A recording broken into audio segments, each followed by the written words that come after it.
El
ministro de Extranjeros de Colombia.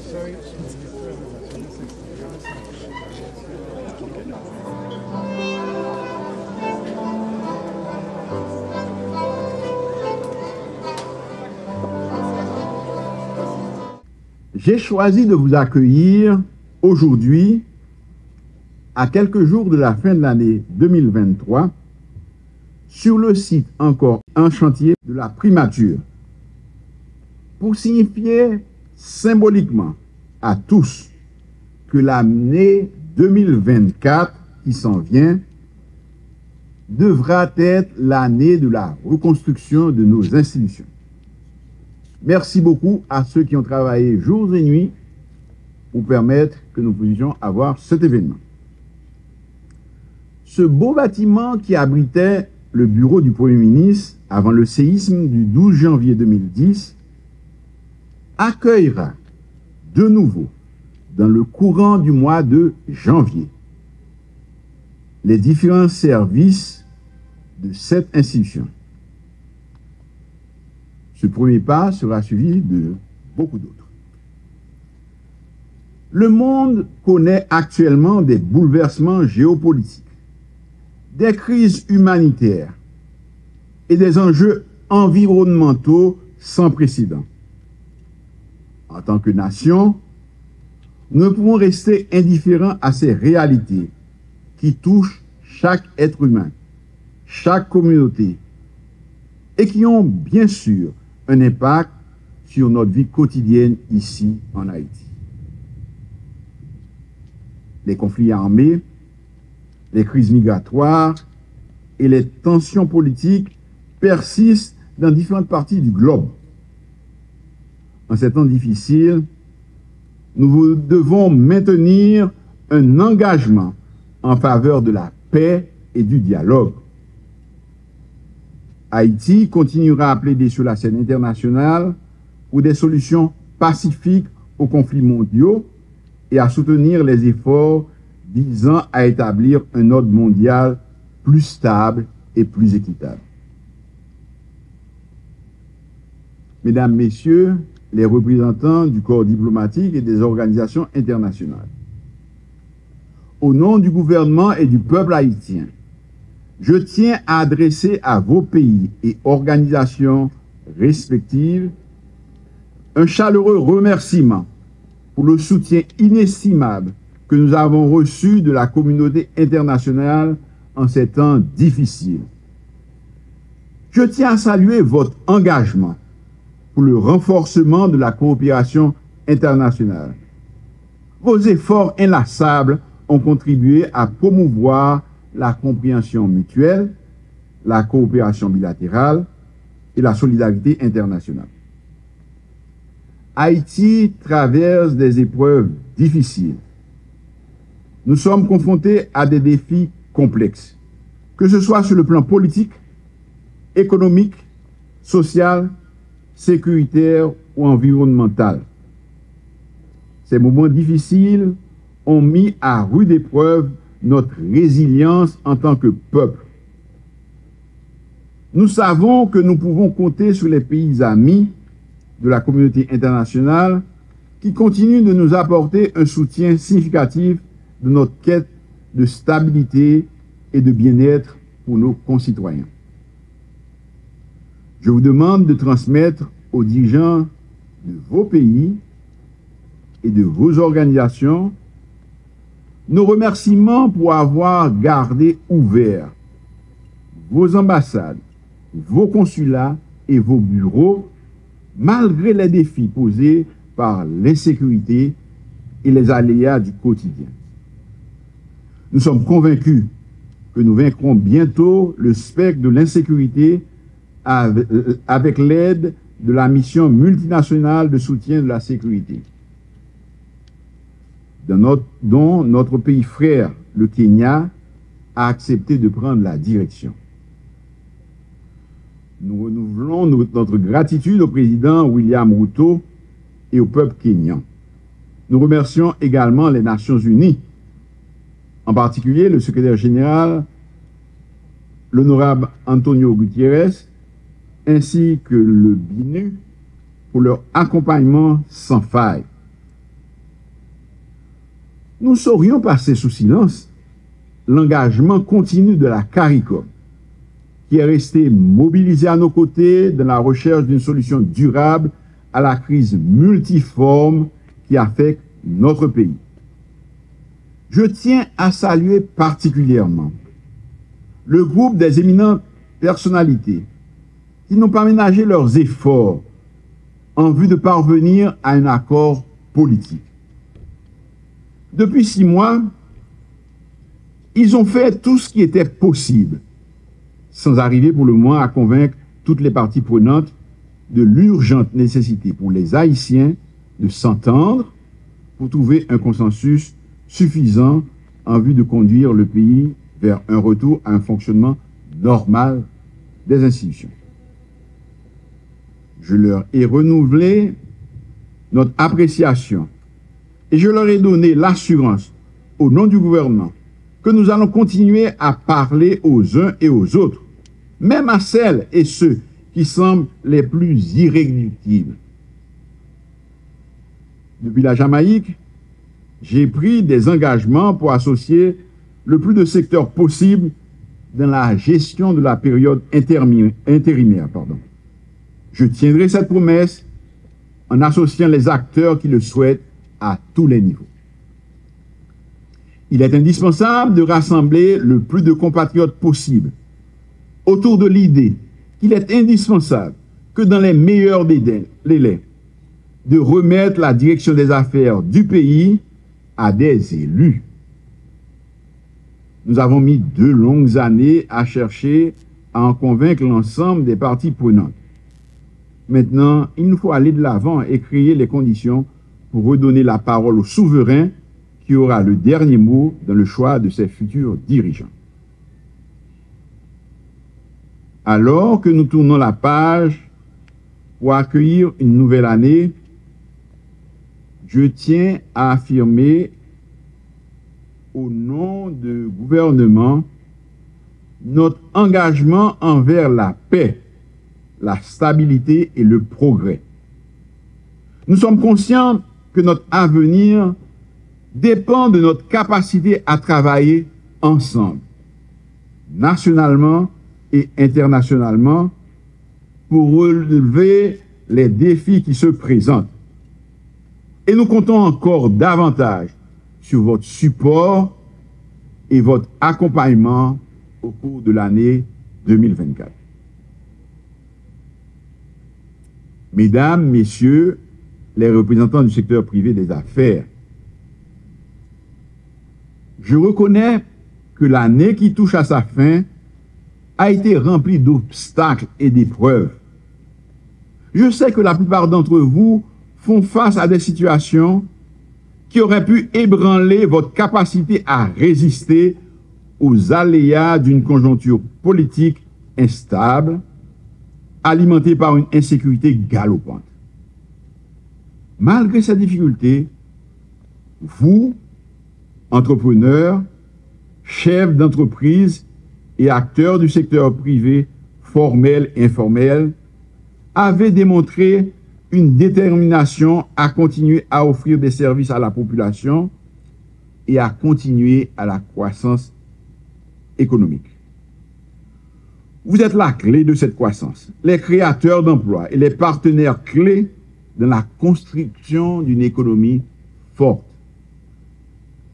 Grâce à votre collaboration et à votre sens civique que nous constatons depuis quelque temps, les recettes douanières ont augmenté, ce qui, en dépit de la crise, a permis à la population de bénéficier de plus de services. Je tiens donc à féliciter chaque entrepreneur, chaque entreprise, grande ou petite, qui ont contribué de quelque manière que ce soit à apporter à notre économie. Alors que nous envisageons l'avenir, je reste convaincu que le partenariat entre le gouvernement et le secteur privé continuera à jouer un rôle déterminant dans le développement de notre nation. En cette nouvelle année qui se profile, nous devons continuer à œuvrer ensemble pour renforcer l'économie nationale, dont vous êtes le moteur, d'améliorer la gouvernance et promouvoir la stabilité. Le gouvernement est résolu à mettre en place des réformes structurelles qui favoriseront un climat favorable aux investissements, à la création d'emplois et à la prospérité pour tous. En 2024, nous devons encore lutter pour surmonter les défis qui subsistent. Ensemble, nous pouvons bâtir un avenir meilleur pour tous. Mesdames, Messieurs, les patrons de médias, je veux prendre un moment pour vous adresser mes vœux les plus chaleureux. Vous êtes les gardiens de l'information, donc de la démocratie. Vous êtes les porte-parole des citoyens. En cette période où nous nous préparons à clore une année et à accueillir une nouvelle, je tiens à souligner l'importance de votre mission. Puisque, de toute évidence, les médias jouent un rôle fondamental dans la construction d'une société éclairée et informée.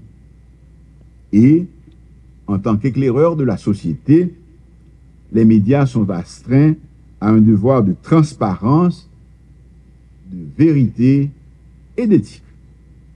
Je crois fermement que grâce à votre professionnalisme et votre engagement envers le bien commun, nous pouvons surmonter les obstacles qui se dressent devant nous. les médias ont la capacité d'unir les gens, mais aussi de les diviser. Ils ont également la capacité de promouvoir la tolérance, de sensibiliser la population aux enjeux cruciaux qui façonnent son avenir collectif et de promouvoir un dialogue constructif au sein de notre société qui est confrontée à un problème de méfiance entre les citoyens. Le pouvoir de la presse est immense. Donc, je vous encourage à continuer à être des agents de changement positif. La prolifération des intervenants dans la diffusion de l'information à la faveur de la disponibilité des réseaux sociaux pose quelques problèmes dont il nous faudra discuter. Les possibilités offertes par l'intelligence artificielle, si on n'y prend pas garde, risquent de remettre en question la crédibilité de toutes les informations diffusées parce que le citoyen n'aura jamais la capacité de vérifier tout ce que les uns et les autres postent sur les réseaux sociaux. Mais de cela, nous reparlerons une autre fois. Je veux souligner en passant la nécessité d'effectuer le saut vers le numérique. Je sais que ce sujet est un peu problématique pour un certain nombre d'entre vous, mais Haïti ne peut pas continuer à être à la traîne dans tous les domaines. Nous allons ensemble poursuivre les discussions que nous avons déjà entamées, notamment à travers la commission qui a été créée à cette fin pour pouvoir parvenir à un modus operandi. En cette saison de festivités, je vous encourage à réfléchir sur nos réalisations collectives et à envisager l'avenir à venir avec optimisme et détermination. Lors de notre dernière rencontre, vous m'avez fait part des conditions difficiles dans lesquelles vos entreprises de presse fonctionnent. J'ai compris et j'ai pris note. Je renouvelle l'engagement de mon gouvernement à favoriser un environnement pour l'exercice de la profession. Ensemble, nous pourrons construire un futur rassurant pour les générations de demain, guidé par les principes de justice, de solidarité et de patriotisme. Le pays aura besoin de vous pour diffuser les principes civiques de base qui convaincront nos compatriotes à participer massivement au prochain succès et à effectuer des bons choix à l'occasion des prochaines élections. Il en va de l'avenir de notre démocratie. Que cette nouvelle année soit synonyme de succès, de croissance et de prospérité pour l'ensemble de la population haïtienne. Que vous continuez à être les gardiens vigilants de la démocratie, éclairant le chemin vers un avenir plus juste, équilibré pour tous les Haïtiennes et tous les Haïtiens. Mesdames, Messieurs, Monsieur du Haut Conseil de la Transition, mes chers compatriotes, puissent nos efforts conjoints contribuer à l'avènement d'une société plus juste, plus pacifique et plus tolérante. En vous renouvelant mes vœux les plus sincères, au nom du gouvernement et en mon nom personnel, je souhaite à vous et à vos proches une fin d'année paisible et pourquoi pas joyeuse, ainsi que dans quelques jours, un début d'année empreint de réalisation et d'espoir. Puissons-nous ensemble écrire les pages d'un avenir radieux pour notre pays. Que Dieu bénisse Haïti. Meilleurs vœux encore une fois à tout un chacun. Je vous remercie. Couleur de la nuit, couleur de rêve, sa silhouette est angélique et douce, et sa voix mélodique, pathétique. Haïti, ne pleure pas, je sais bien, l'angoisse te déchire. Toi qui à l'ombre du monde, vis de rêves et d'étranges chimères. Haïti, sèche tes larmes, je t'en prie.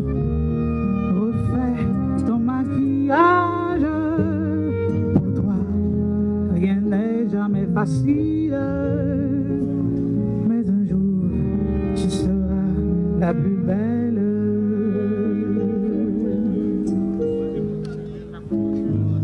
Il y a d'autres pays comme toi, Kiskeya, qui ont leur passé et leur histoire. Toi qui tiens le flambeau du courage, tu es pourtant la rose qui se fane. N'oublie pas tes gloires pharaoniques et ta citadelle fantastique, en dépit de tout ce qui t'accable.